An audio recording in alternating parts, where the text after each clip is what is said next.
have a special guest. One that, for me, that I got to know a little earlier this year. If you don't know Racheli, she's our loginator down in Los Angeles. Come up here, girl.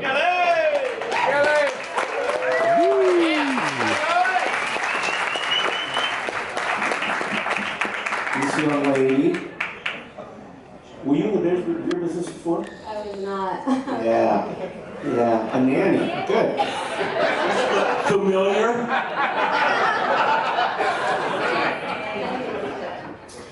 This young lady, the night that we were doing a dip in Northern California, I think it was in March.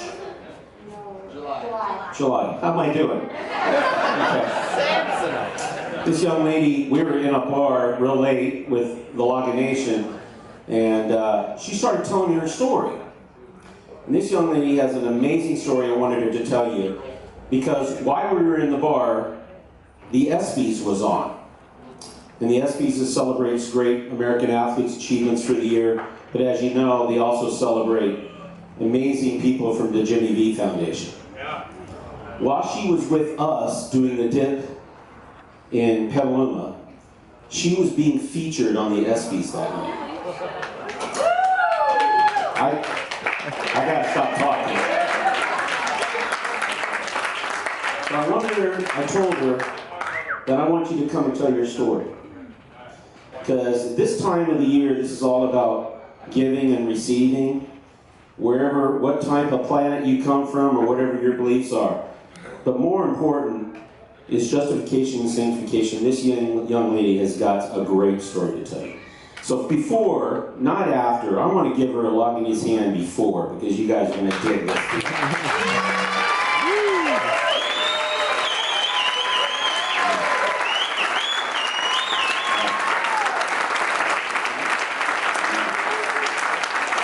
All right.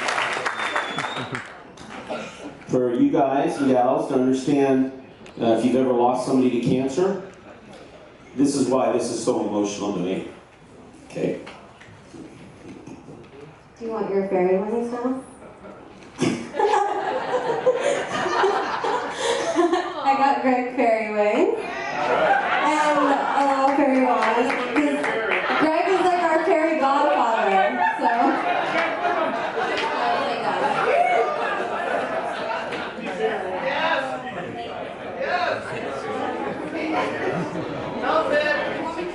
Oh yeah. I hope these wings can carry this torch.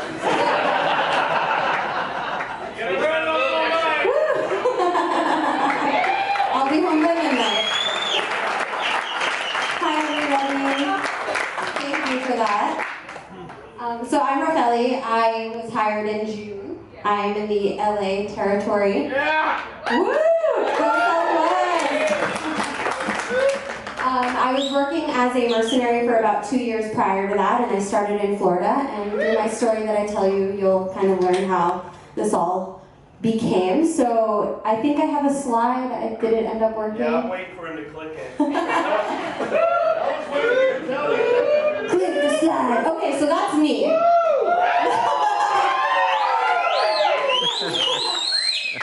That is in October of my sophomore year of college. I was doing a Making Strides Against Breast Cancer fashion show. I volunteered my time and I went. And it's significant in a lot of ways of irony and whatnot, but the most significant part of it for me is the day that I went to go try on that dress, I was on my way home, going back to my dorm, and I got a phone call from my brother. And my brother asked me if I was sitting or if I was doing something that needed attention, and he wanted me to kind of have all my focus on our conversation. So I pulled over thinking, oh shit, like what is happening now? And my brother gave me the information that my grandfather, we call him Zeta, who was like a father figure to me, was diagnosed with lung cancer and had a tumor that they needed to remove. And he would likely need chemo. So fast forward, Zeta was diagnosed with stage 4 lung cancer, never having ever smoked a cigarette in his life. It was a shock to us all. But Zeta's passion and life mission was education, and he made strides for Holocaust education And he actually was the person to make it mandatory in New Jersey to teach Holocaust education and kind of end genocide and teach about all of that. And so his mission in life was equality, and he worked a lot in schools. So we, thank you.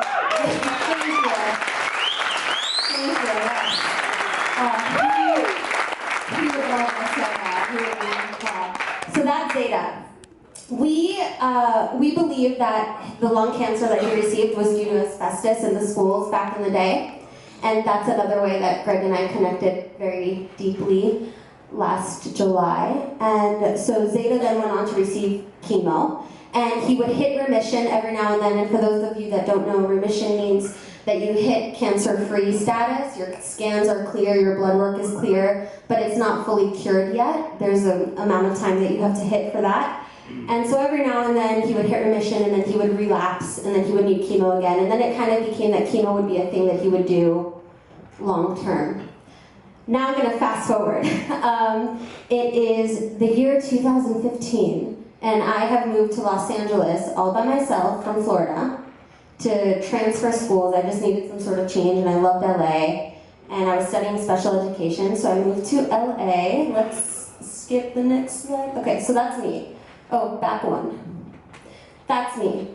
And what was happening in LA is I moved here in January of 2015. And January was great. February was great. I was making new friends. I was playing kickball. I loved it.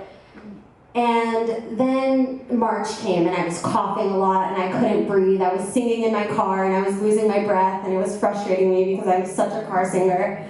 And I went to the doctor saying, something's in my chest. I need an x-ray or something. Something's there. And they said, no, you've got a head cold. Do your thing, like drink tea, you know?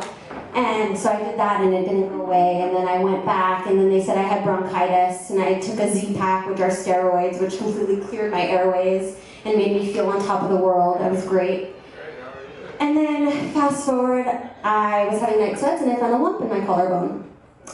And I was 21 at the time. I was sick as a dog on my 21st birthday. Didn't even really drink much. I was just throwing up without having drank anything. And so I'm 21, and I have a lump in my collarbone, and honestly, my brain didn't go to cancer or anything like that. And they do an ultrasound on my collarbone, and they do some blood work, and the doctor says that my levels are not normal, and that the lymph node is a little bit too big, and they do a biopsy on my collarbone, and I heard 3 words. You guys can probably guess them, that you would never, ever expect to hear in your life, let alone at 21 years old. And she said, you have cancer. And I was in LA all by myself. And she said it was lymphoma, which for those of you that don't know, lymphoma is a blood cancer. And I knew lymphoma because my best friend's dad passed away from lymphoma, and we would do like the night walks for him and everything. And not anything I ever expected to hear. And in that moment, when you're diagnosed with cancer, I hope that nobody in here ever has to experience that, so take my word for it. Your brain goes at 1,000,000 miles a minute. You're like, who do I tell first? How do I tell them? How do I call my mom and tell her that her 21-year-old baby has cancer? Your brain is just everywhere. I started a video blog. And my video blog was all based from the first video on positivity, and I ended my video blog saying, everything is gonna be okay. And I do pretty well with adversity, always have. My brothers call my car the Positive Thinking Prius. I swear, like, we wanted to paint a smiley face on top of it. That's just how I do. And that was my mission to do it, because it would have done me no good to turn to hate in this situation. So I turned to gratitude. I started making gratitude journals every night. I don't have my health, what do I have? I have a loving family. I have my eyesight. I'm able to taste good foods in this moment, and that changed eventually through chemo, but that's besides the point. So this picture is, let's go back one more. This is my first procedure. This was the day that made cancer real to me. Because on this day, if you see those bandages right there, that's when I got a port. And a port was what was used in order to get my chemo and to heal me.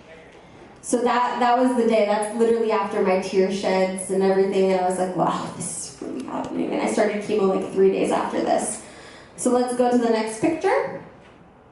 So I flew home to get treatment, and my stage of cancer was advanced. I had advanced lymphoma, and I had the max amount of treatments, which was 12 rounds of chemo, a chemo cocktail of 4 different drugs. I would go in every other week, and I would sit there for about 4 to 5 hours.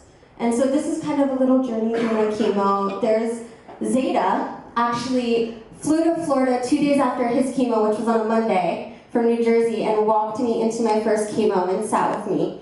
And I will cherish that moment for the rest of my life. Yeah. And the top picture is of January. Zeta, actually, I know I'm in the hospital bed, but I was actually visiting Zeta. He's there, and I flew to New Jersey to be with him. He had a little stroke due to some of the side effects from chemo. And his health was kind of declining, ironically, as my health was getting better. And in January, I was declared in full remission. If we go to the next picture, that's kind of, you know, that's me. That's crazy, but that's me, honestly. I can't believe it. But that's me. This picture is of me while I was in the hospital. So chemo comes with some ugly side effects. That was me when I was told that I had blood clots in my lungs, and I was transported to the ICU straight from chemo. And I hung out there with my mom for a little bit. But if we go one more, on November 12th, 2015, I had my last chemo. And that was the beginning of me here right now.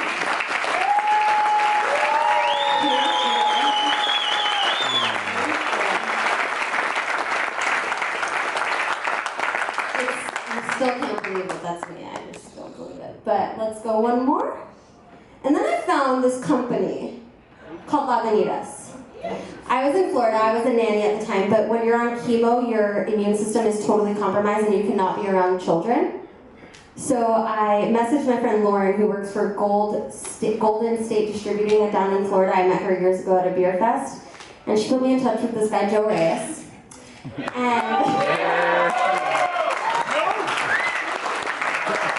And Joe and I connected, and with Julia, you guys probably know Julia, if you don't know. And it was magic from there on. Lagunitas accepted me, bald, accepted me with my wigs. I actually made a comment to Jim, you see he's bald over there. My first event, I was wearing a wig, and he didn't know that I had cancer. And I made a comment to him like, yeah, I'm bald too. And he was like, what? And I was like, here. And that was pretty crazy. So this is actually the first day that I met Don and everybody in that picture up there. So Lagunitas accepted me literally in sickness and in health. Like, I'm married to you all, so. I became a mercenary through treatment. I was going through chemo and I was a mercenary for a little bit. And then I came out to LA and I transferred as a mercenary. And now I'm a sales rep, and I don't know what's the next picture. I think this is Greg's favorite picture. Yeah, that's me. And I guess the point of my journey and my story is I really want to emphasize overcoming adversity with positivity and how important that was to me, and how no matter what adversity, it doesn't need to be cancer that you have to go through to learn this lesson, and I hope that it's not what you have to go through to learn this. It's just that I promise you that in any adversity you're facing, like if a buyer doesn't want to buy the beer or is giving you a hard time, like you can overcome it with the way that you think about it and the way that you want to attack it. And if you attack it with love as opposed to with hate, which is what I did with my cancer, I promise you that literally everything is going to be okay.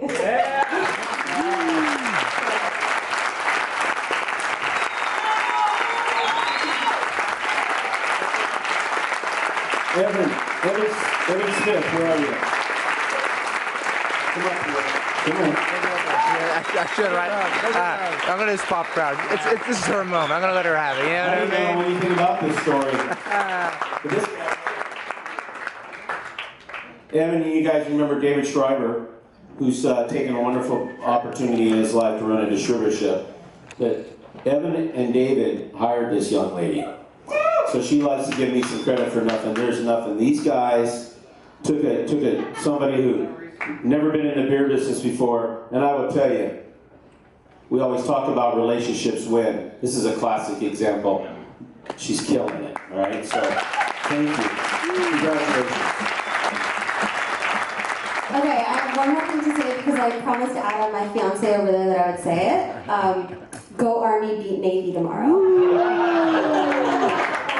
All right, great. Thanks. Sit down. Good, Adam. That's good snap. Yeah. Send your wife up here for that. Love it.